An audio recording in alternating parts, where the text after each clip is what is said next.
di forum diskusi kita hari ini, saya, Atarila, kita sedang berada di ruang yang saya rasa tidak nyaman dan seharusnya begitu, karena 800.000 jiwa dalam 100 hari bukan di medan perang antar negara, tapi dibantai oleh tetangganya, oleh orang-orang yang tidur di tanah yang sama, makan makanan yang sama, dan dunia dengan PBB-nya dan dengan Dewan Keamanannya, dengan pasukan bersenjatanya memilih untuk hanya menjadi penonton. Film Shake Hands with the Devil tahun 2007 mengikuti satu orang yang tidak memilih untuk menonton, yaitu seorang letnan jenderal yang bernama Romeo Dallaire, komandan pasukan penjaga perdamaian PBB di Rwanda. Hari ini kita punya 3 tamu yang sudah berada di samping saya, yang akan membedah film dari 3 sudut pandang yang berbeda. Ada Hana sebagai analis hubungan internasional, ada Hussein sebagai diplomat PBB, perwakilan dari markas di New York, ada Ananda, perwakilan dari diplomat Afrika, yaitu Afrika Union. Saya ingin mulai dengan satu pertanyaan yang cukup sederhana. Cukup jawab dengan satu kata dahulu. Ketika disebut Rwanda 1994, kata pertama apa yang muncul di hadapan kalian? Boundaries, keterbatasan informasi, keterbatasan mandat, keterbatasan waktu untuk mengambil keputusan yang tepat dalam situasi yang berubah di setiap jamnya. Kalau menurut saya adalah pengabaian gitu, karena menurut saya tragedi Rwanda bukan cuma soal PBB yang gagal aja. Ini juga cerita tentang Afrika yang akhirnya harus menghadapi tragedi itu hampir sendirian. Sementara dunia baru bereaksi setelah semuanya hampir selesai. Kalau menurut saya pilihan, karena semua yang terjadi adalah hasil dari pilihan gitu, bukan merupakan takdir atau pula kecelakaan. Ini merupakan pilihan negara-negara besar untuk tidak bertindak, merupakan keputusan aktif, bukan kelalaian pasif. Oke, baik, sebelum kita bedah lebih dalam lagi, lebih tajam lagi, saya ingin pastikan pendengar, teman-teman penonton juga punya gambaran soal film ini secara utuh dari peristiwanya yang melatar belakanginya gitu. Dari kalau Hussein sebagai sudut pandang orang yang berada di New York sana, di markas PBB, saat laporan-laporan itu masuk, bagaimana posisi Dallaire pada awal misi? Dallaire itu masuk ke Rwanda akhir 1993 dengan misi yang di atas kertas terlihat cukup jelas, yaitu mengawasi gencatan senjata antara pemerintah Hutu di bawah Presiden Habyarimana dan pemberontakan Tutsi dari RPF. Misi ini yang bernama UNAMIR, yang tidak banyak orang tahu. Mungkin sebenarnya dia sudah mengirim sinyal bahaya ke kami di dunia yang jauh sebelum genosida itu pecah. Seorang informan yang dikenal sebagai Jean Pierce itu memberitahu Dallaire bahwa milisi Interhamwe sedang menimbun senjata secara masif dan ada rencana sistematis untuk membunuh orang Tutsi. Dallaire meminta izin menggerebek gudang senjata itu. Sayangnya jawaban dari kami saat itu adalah tidak. Oke, tidak boleh menggerebek gudang senjata yang secara potensial bisa mencegah pembantaian atas dasar mandat. UNAMIR beroperasi di bawah bab 6 Piagam PBB. Itu bukan soal keinginan atau keengganan, itu soal kerangka hukum yang sudah disepakati sebelumnya. Mandat Chapter 6 hanya mengizinkan pasukan menggunakan kekerasan untuk membela diri, bukan untuk operasi ofensif. Nah, kalau misalkan Dallaire melanggar itu, legitimasi seluruh misi itu bakalan runtuh. Dan satu misi yang runtuh itu bisa merusak kepercayaan pada seluruh sistem penjaga perdamaian PBB secara global. With all due respect, itu argumen yang terdengar aman dan nyaman diucapkan dari gedung markas PBB di New York. Gudang senjata itu nyata, rencana pembantaian itu juga nyata.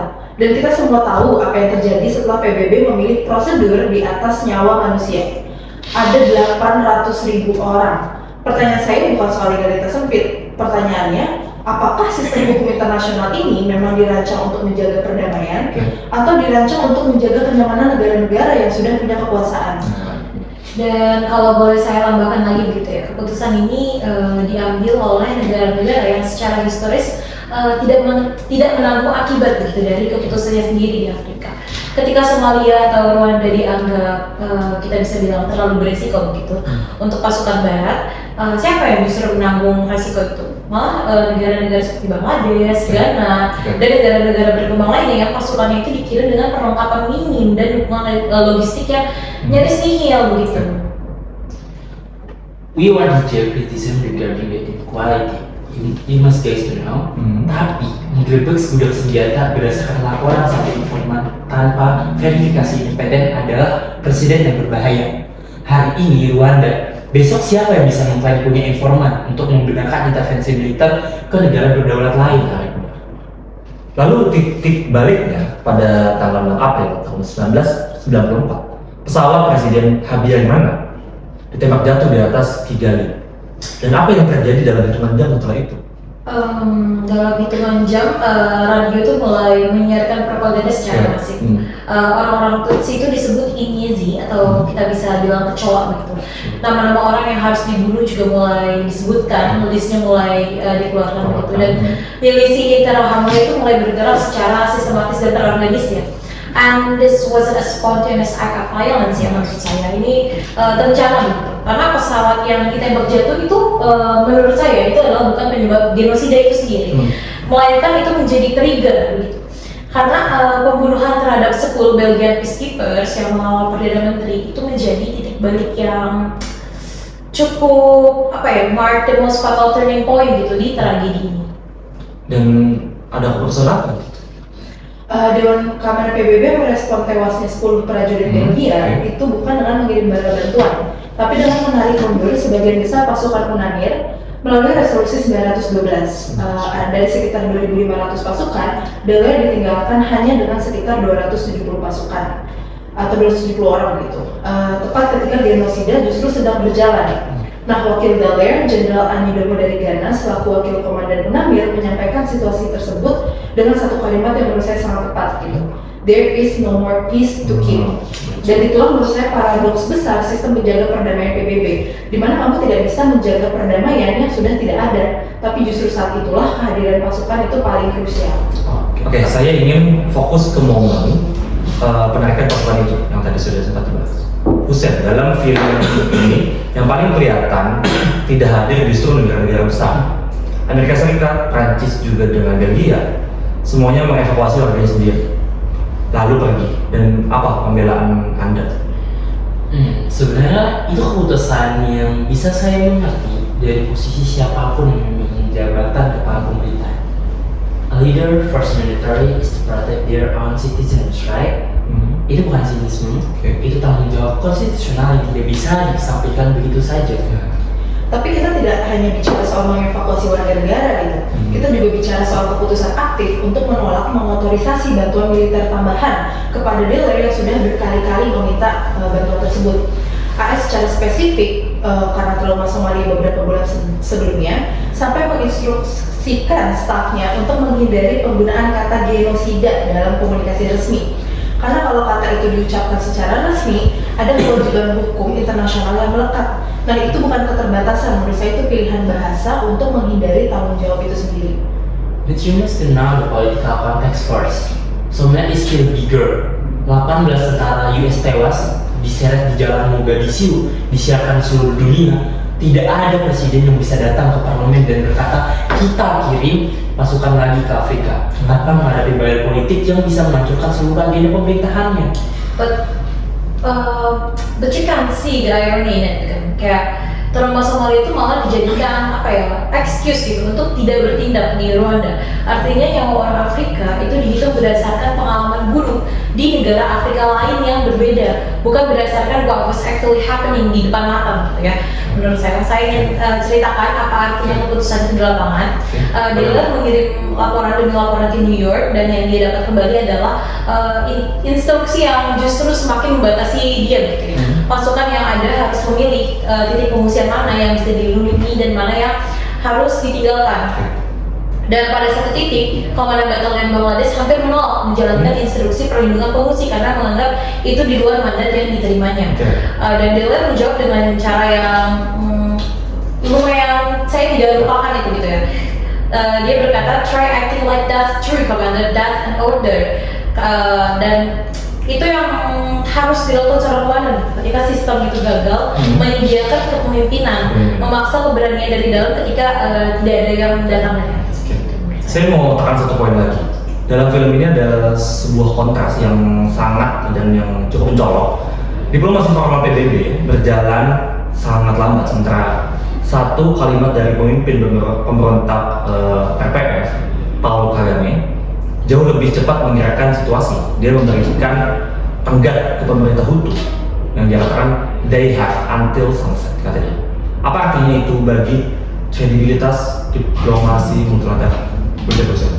Okay, that highlights the fundamental difference between actor war responsibility for a single agenda. Jadi, institusi multilateral yang harus mengakomodasi puluhan kepentingan sekaligus, itu kecepatan Kagame terjadi karena tidak perlu izin dari 15 negara anggota. PBB tidak bisa bekerja dengan logika satu orang saja, satu keputusan bahkan.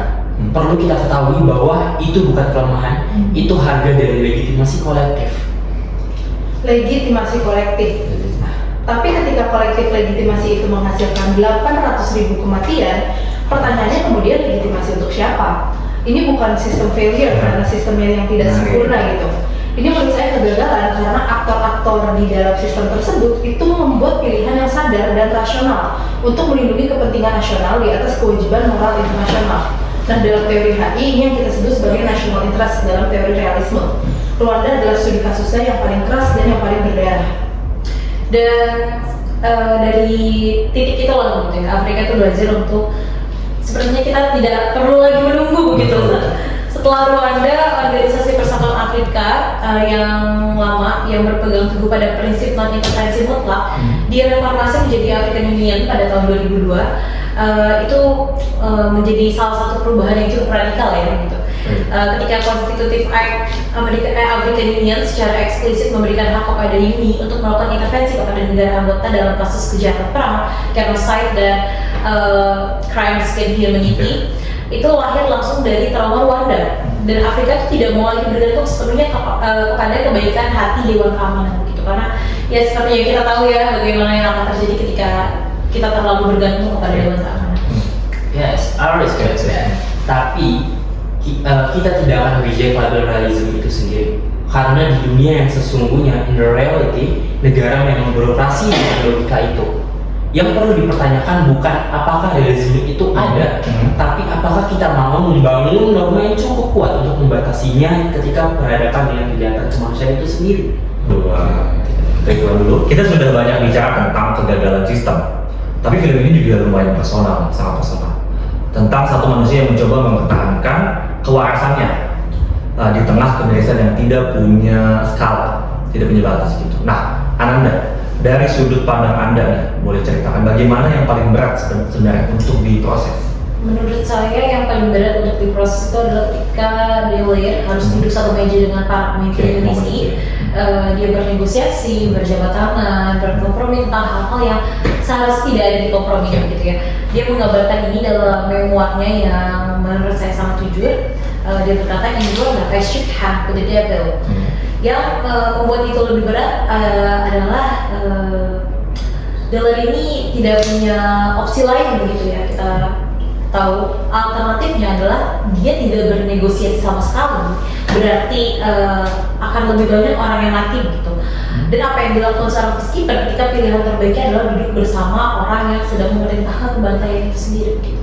Karena dengan itu dia bisa menunda operasi milisi beberapa jam, dan beberapa jam itu berarti akan ada ratusan nyawa juga yang akan terselamatkan. Very good point, dan ini yang menjadi titik paling menarik secara akademis dan sekaligus paling menyakitkan juga secara moral menurut saya. Dilema itu muncul bukan karena Delir kurang kapasitas atau kurang keberanian. Menurut saya dilema itu muncul karena sistem yang menempatkannya di sana itu tidak memberinya alat yang cukup. Delir beroperasi di bawah Chapter 6 Piagam PBB tentang penjagaan perdamaian pasif. Yang dia butuhkan adalah Chapter 7 tentang penegakan perdamaian aktif, termasuk kewenangan untuk menggunakan kekuatan untuk menghentikan kekerasan.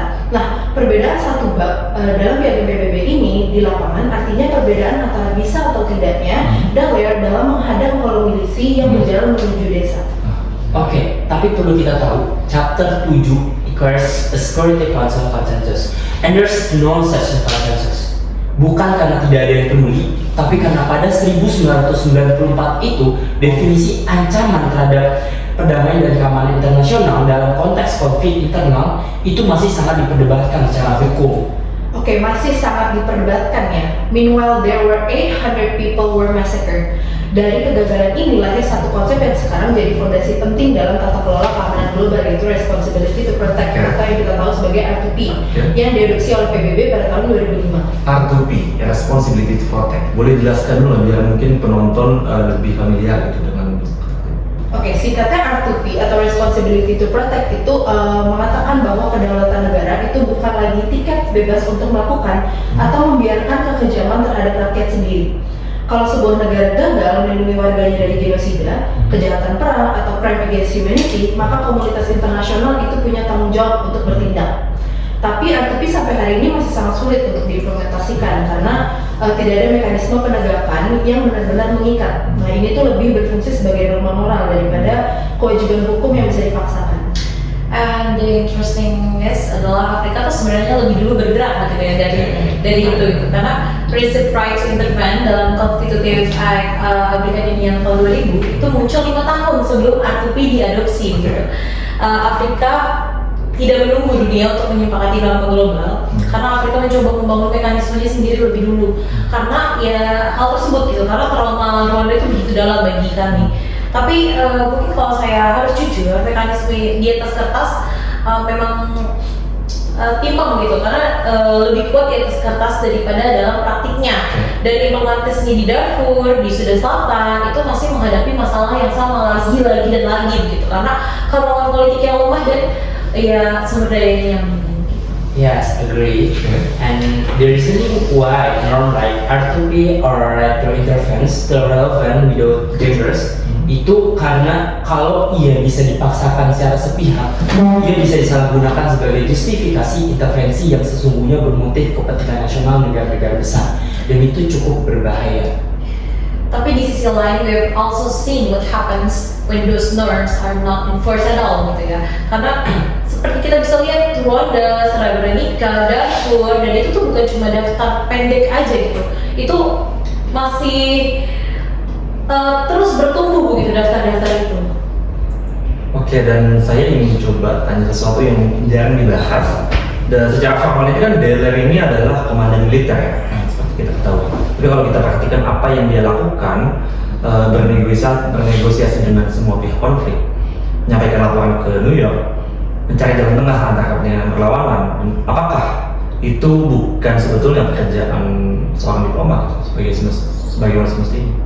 Good point, dan ini membuat kasus Dallaire menarik sebenarnya secara teoritis gitu menurut saya.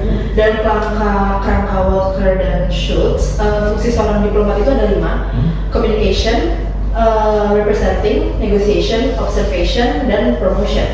Kalau kita petakan apa yang Dallaire lakukan di lapangan, dia merepresentasikan komunitas internasional kepada semua pihak konflik.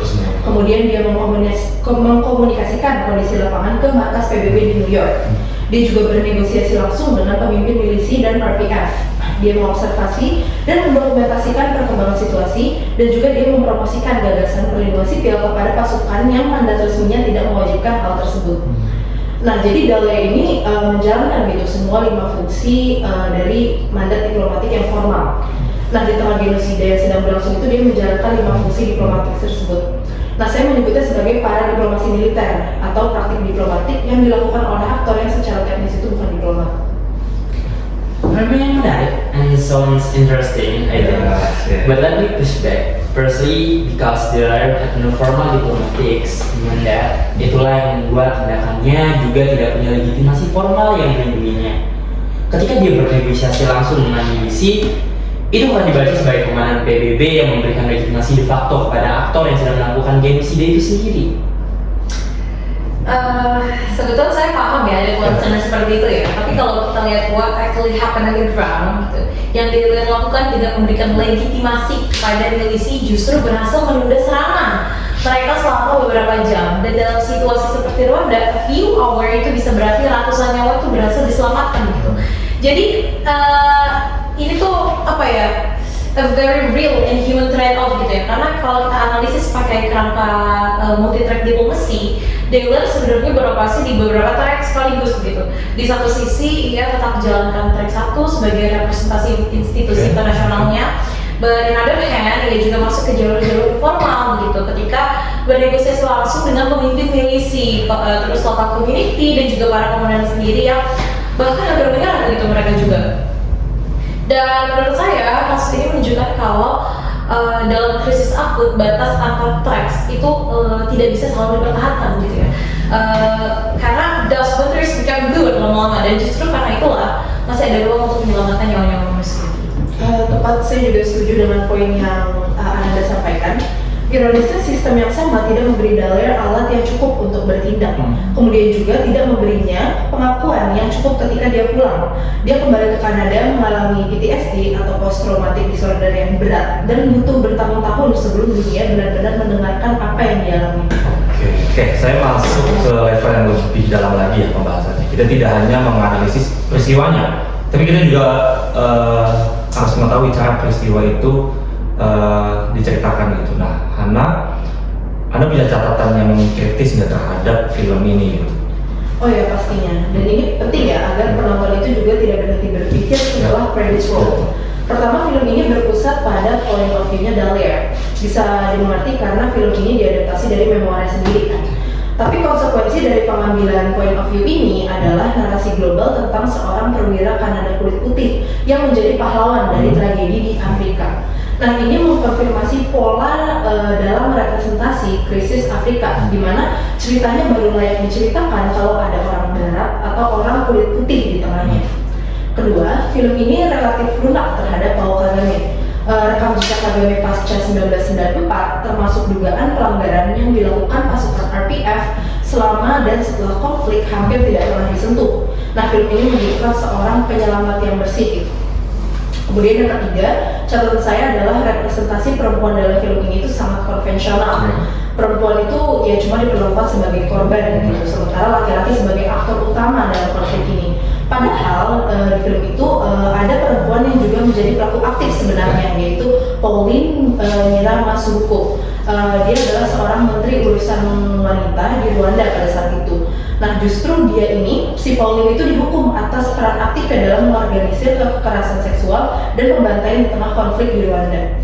Dan kalau boleh saya tambahin lagi kritiknya, sebetulnya saya setuju sekali gitu dengan kritiknya Mbak Hana. Tapi kalau misalnya saya boleh tambahkan gitu, yang menurut saya paling penting dari perspektif Afrika ini, film ini menurut saya nyaris tidak memberi ruang sama sekali gitu kepada orang Rwanda itu sendiri sebagai agen pemilik sejarah ya. Karena korban dan penyintas Rwanda itu hanya hadir sebagai latar belakang emosionalnya saja begitu untuk memvalidasi perjalanan batinnya seorang jenderal Kanada itu, si Dallaire itu sendiri, bukan sebagai subjek yang punya perspektif, punya strategi untuk bertahan hidup dan analisis sendiri tentang apa yang terjadi. Dan for me itu bukan sekedar pilihan sudut pandang film gitu ya, karena ada recurring pattern-nya gitu, karena itu terjadi terus menerus begitu lagi dan begitu lagi. Dan dunia seringkali melihat krisis di Afrika itu lewat western lens aja ya, karena seolah penderitaan masyarakat Afrika itu baru dianggap this is important issue gitu ketika divalidasi oleh tokoh-tokoh barat itu sendiri gitu. This is a structural issue menurut aku ya dalam industri film dan media, dan ini tidak terjadi di satu film aja gitu, tapi terus berulang. Okay, sounds interesting, turning point. But can you explain guys, apakah itu artinya film ini tidak berguna sebagai alat analisis?